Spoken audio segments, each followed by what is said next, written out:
আমার দুই সহকারী ওয়াটার ওয়ারিংয়ের কাজ করতেছে। পাইপটা মেজারমেন্ট করে কেটে নিচ্ছে, ডায়ের ভিতরে পাইপটা ঢুকিয়ে নিচ্ছে, চুরিটা টাইট করে নিচ্ছে।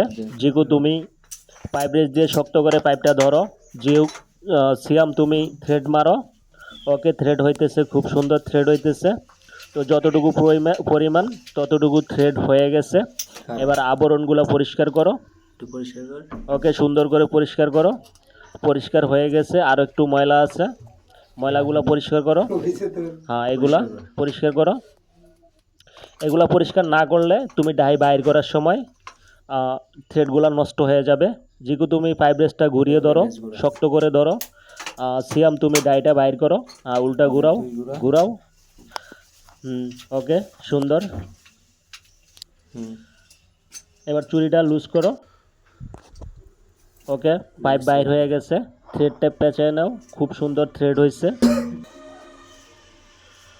ওকে, থ্রেড টেপটা ছিঁড়ে ফেলো। ব্যাস, খুব সুন্দর থ্রেড টেপ পেঁচানো হয়েছে। টি লাগিয়ে দাও, হাতে ভালোভাবে টাইট করো। ওকে, এবার পাইপ রেস দিয়ে টাইট করো। জিকু তুমি এদিক দিয়ে পাইপ রেস দিয়ে ধরো, যাতে টি সুন্দরভাবে টাইট হয়। ওকে, টাইট হয়ে গেছে। থ্রেড যতটুকু অতটুকু টাইট করা হয়েছে। এই মাথায় তুমি থ্রেড টেপ পেঁচায় নাও। ওকে, পেঁচাও। ব্যাস, ছিঁড়ে ফেলো, আর পেঁচানো লাগবে না।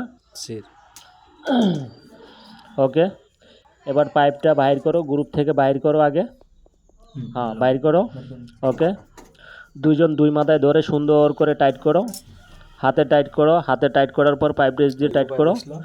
তুমি টির উপরে ধরো পাইপ রেস দিয়ে। ওকে, ঘুরাও, এদিক দিয়ে রেস দিয়ে ভালো করে ঘুরাও। ওকে, আর একটু ঘুরানো লাগবে। ব্যাস, পরে সোজা করলে হবে। গ্রুপের ভিতরে ঢুকাও। ওকে, সুন্দর ফিটিং হয়ে গেছে। তো উপরের দিকে এখানে একটা বালতির কল হবে, উপরে একটা ঝর্ণা হবে একটা কনসেল স্টক কক দিয়ে। ওকে, টি আর একটু ঘুরানো লাগবে। ব্যাস, হয়ে গেছে। আর এই পাশে একটা বেসিনের জন্য গ্রুপ কাটা আছে।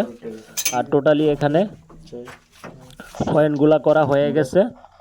তো এখানে একটা লোডাউনের জন্য পয়েন্ট রাখা হয়েছে। আর এই পাশে টি দিয়ে বাহির করে নেওয়া হয়েছে টাঙ্কির জন্য। এটা হচ্ছে হ্যান্ডপুশের পয়েন্ট, আর এটা হচ্ছে বন্যার কলের পয়েন্ট।